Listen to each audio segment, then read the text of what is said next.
I think there's always been a part of me that wanted to do stand-up. I just didn't recognise that until later in life. And I've always been, I've been a performer my whole life because I've always played music and, you know, been comfortable up in front of people. But it wasn't until I sort of went through some tragedies in my own life and realised just how good it was to laugh and how much of a huge step that was for me in the healing process after going through those events, that I really looked at it a bit more closely and thought to myself, I really would love to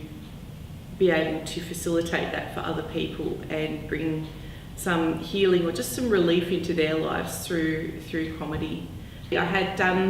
a few ladies come last week who had been through some really, you know, difficult times in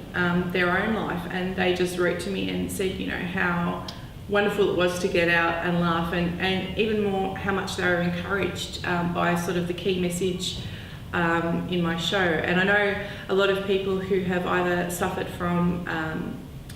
infant loss or stillbirth, those sorts of tragedies, which is part of my own personal story, or people that are suffering with chronic illness as well, because that is also part of my story, and chronic pain conditions. They are so encouraged to come along and see somebody, you know, on stage doing what I'm doing, because I think it gives them hope that, you know, one day they might be able to laugh again, or just, you know, in terms of chronic illness, just being encouraged that, you know, life can still happen in spite of some of the really hard things. And, you know, that's one of the biggest, you know, most consistent feedback I get back from audiences.